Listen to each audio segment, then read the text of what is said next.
Welcome into NBA Now by Chat Sports. I am Nic Rohloff. We have a fun show here on tap. We'll talk about Giannis Antetokounmpo. There's a lot of buzz about him being dealt this offseason.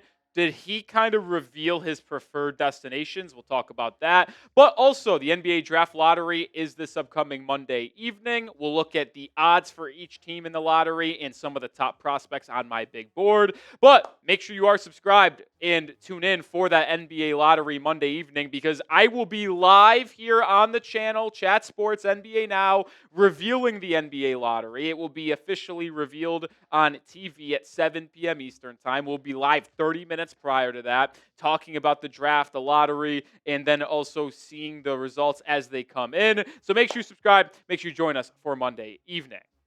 But on today's show, we'll start with Giannis Antetokounmpo first, the latest on him, because the Bucks aren't going to trade Giannis unless he requests a trade, and if he requests a trade, he is likely going to have a preferred list of destinations, as we have seen most NBA superstars have, and it's just all about if Milwaukee might honor those requests for the former multi-time MVP, Finals MVP, and NBA champion in 2020-21.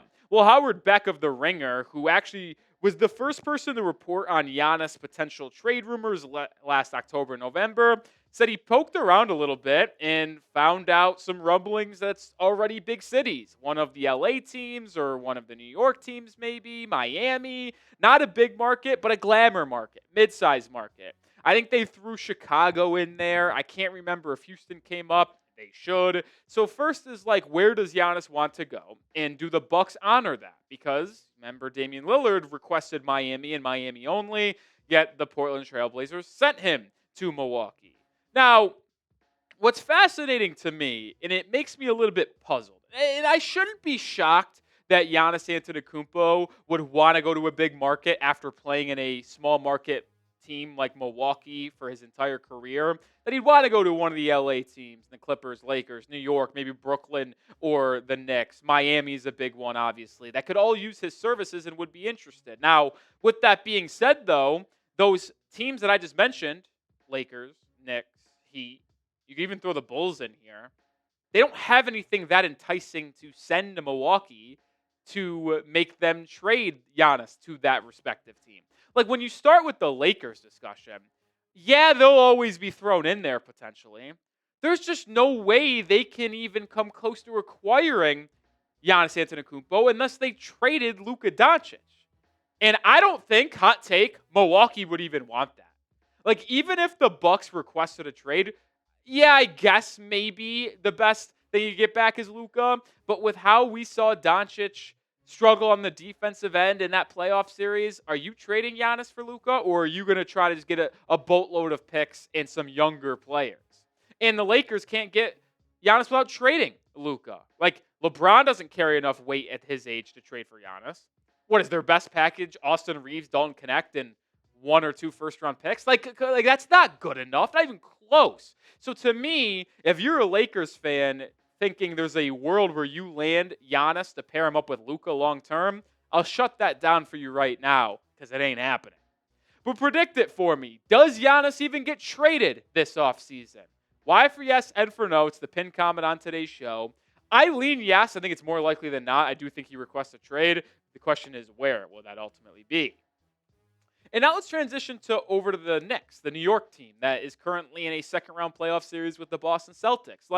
The Knicks can't really get Giannis Antetokounmpo to pair him up with Jalen Brunson unless they offer Karl-Anthony Towns and Mikal Bridges. I hate to be that guy, but I was looking at the draft capital, and since the Knicks traded 5 first-rounders for Mikal Bridges, they only have 2 tradable firsts this offseason. They can trade the 2026 first they have from Washington, top 10 protected, and they could trade their own 2025 pick on draft night. But they can't trade any picks in the future due to the siphon rule. So unless they trade both Cat and Mikal, whatever they want to offer, whether it's just one of them and then 2 picks, that's not good enough. So they'd have to offer both Cat and Mikal Bridges. And is Giannis worth that? You could argue yes. Giannis, Jalen Brunson, and then you have Josh Hart there, OG Anunoby. It's intriguing. But is Leon Rose in New York going to do that for Antetokounmpo?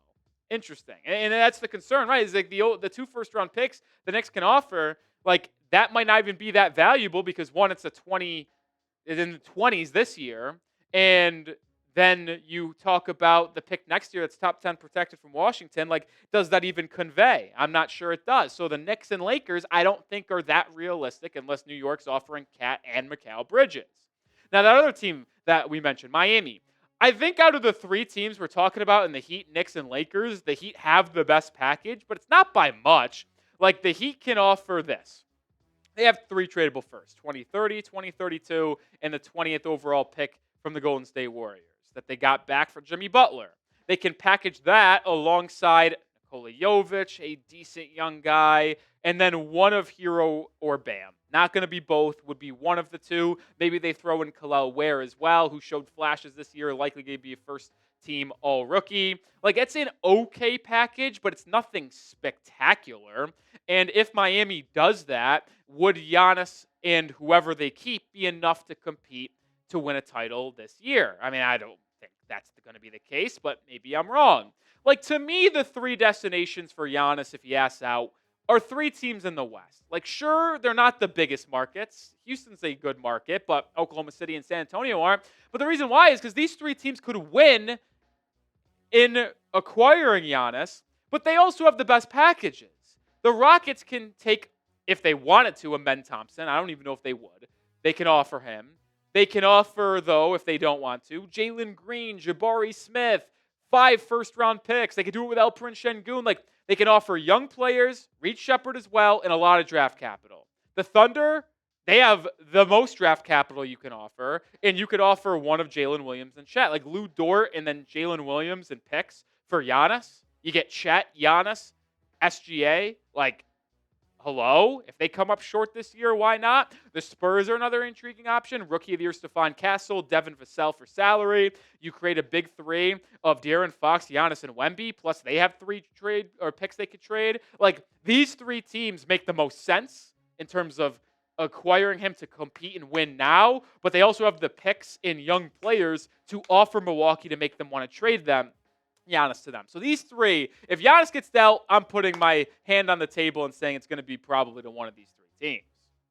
All right, we're going to get over to the lottery here in a second, but make sure you do get hooked up with Prize Picks, the daily fantasy sports platform I play every single day. Cash in on the basketball playoffs with Prize Picks. Don't miss out on your last chance to add your favorite players from the court to your Prize Picks lineup, whether it's points, rebounds, assists. Take your pick of more or less for your shot to win up to 2,000 times your cash today. And turn your playoff hot takes into tickets to Basketball Championship Series. Every lineup you make on Prize Picks will enter you into the Takes the Ticket sweepstakes, which could get you in a +1, a VIP trip to the ship. Today is Flex Friday. Make sure you opt in and tap the checks box in your lineup builder to be eligible for the protected play. Choose squares from any game on the board. If your lineup does not win, you get your net losses back in promo funds up to your promo limit as soon as the lineup settles. I made an entry for a series long. You could do daily, you could do season, you could do series long. How about that? I want more than Jalen Brunson, 27.5 points, more than Kristaps, 18.5 points per game, and less than Mikal Bridges, 14.4 points per game in that Knicks-Celtics series. You could take picks like that, but download the app today. Use code CLNS to get $50 instantly after you play your first $5 lineup. That's code CLNS to get $50 instantly after you play your first $5 lineup. Prize Picks. Run your game. Let's transition over to the NBA lottery. That is May 12th, Monday night. As we look at the odds for each team to get the number 1 pick, top 4 pick, and then we'll also look at the top 15 prospects on my big board right now. Full big board coming soon, by the way. Well, when you talk about the number 1 pick, the top 3 are all the same. It's Utah, Washington, and Charlotte with a 14% chance. New Orleans slides in there with a 12.5% chance, but some other intriguing ones. Philly, 10.5%, because they weren't expecting to have their pick this year. Houston, courtesy of Phoenix, at 3.8% is interesting. San Antonio has their own pick, as well as the Atlanta Hawks pick, which is fascinating. The Kings have a chance to get the number 1 pick at 0.8%. If they don't get it, it will be conveyed to someone else. And then you see a couple other teams in Portland, Dallas, and Chicago. Obviously, if you win the number 1 overall pick on Monday night with those odds, it's going to be Cooper Flagg. Very rarely do we have a draft where you don't know who's going to be the number one pick. Last year was one of them. Last year, we didn't know who was going to be the number one pick. But let's think about the years prior. People mostly thought Anthony Edwards, Zion Williamson, Victor Wembanyama, and now this year Cooper Flagg. Cooper Flagg is in the conversation in terms of prospects as those guys, two-way demon. We'll talk more about here in just a second. Now, when referring to the top 4% odds, those three that have the number one best odds all have a 52.1% to be in the top 4. It's going to be hard for all three of them to be booted out, but I will say usually one of those three is not in the top 4 come draft night. And you see, obviously, it goes from the top 3 all the way down to the Spurs at 3.4%. And although you might not get Cooper Flagg if you're in the top 4, this is such a good draft class to where having a top 4 pick could be very, very beneficial. But call your shot. Who wins the NBA lottery? I'm talking number 1 pick. I'm talking Cooper Flagg. Who is your pick to win the NBA lottery? I'll tell you right now, I'm going Charlotte. Tied for the first best odds. I think the Hornets win it, and I think they get Cooper Flagg to pair up with LaMelo Ball and Brandon Miller. So let's transition to my top prospects here. So in the top 5, Cooper Flagg is no doubt number 1. It's a tier break. But then I think the same tier here of 2 through 5. I think all 4 of these guys could be similar. I actually rank Dylan Harper maybe slightly above, but everyone else there.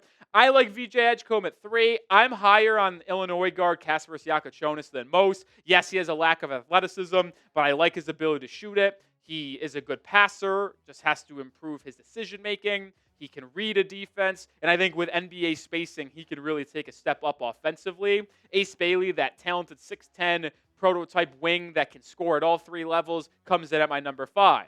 But the next slot of prospects are also very good. I'm really high on Jeremiah Fears, the point guard from Oklahoma. I have him as my 6th guy. But then you see a couple centers come in here, and Derek Queen and Kaman Malawach, 2 very different centers. Queen, the offensive guru, if you will, works very well from the free throw line down. Good handle, can play make, excellent rebounder. Malawach, rim runner, rim protector, but a little too soft. Needs to improve his ability to rebound in traffic. But then 2 guards, Trey Johnson, Con Kneppel. Kneppel does everything right. Sniper from beyond the arc. Trey Johnson can light up the stat sheet and the scoreboard, filling up the buckets with ease. And then just outside of the top 10 and rounding out the lottery, if you will, some personal favorites of mine. Rasheer Fleming and Nick Clifford are 2 of my guys in this class. You want to talk about my guys? I love these 2. Fleming, 6'9", 7'5" wingspan, elite defender, shot it extremely well from 3 this past season at 39%. Nick Clifford, headlining player, can play any role in any type of scheme in terms of being a star player, a ball handler, a off-ball guy, defensive player as well, rebounds well in traffic, like Agor Demen from BYU. Colin Murray-Boyles, a athletic forward that can defend almost 2 through 5. And then Carter Bryant, someone that's rising up my boards right now. Only averaged about 7 points a game last season for Arizona. Not an offensive guy, but he has maybe the most NBA-ready frame already for a true freshman and can defend on the perimeter at a very high clip. Big fan of Carter Bryant. The truth is, when you talk about this draft class, I think it's got a great mix, man. We talked about last year the draft class being looked at a little bit down, even though I still thought it was better than most. Thought you could find a lot of role players in last year's class. I still believe there is going to be good players coming out this class. But this year, you have an all-NBA MVP type of guy in both Dylan Harper, I think, and Cooper Flagg. You have potential all-stars in Derek Queen, Jeremiah Fears, Con Kneppel, and then you have a mix of good role players like Rasheer Fleming, Nick Clifford. I just think there's great value to be had in the lottery. So any of those 14 teams in the lottery are likely going to get a good player. And I think, honestly, you can extend that great value all the way out to 20, 21, 22. There's going to be some good players that don't go in the top 14 that ultimately make a difference for their respective ball clubs.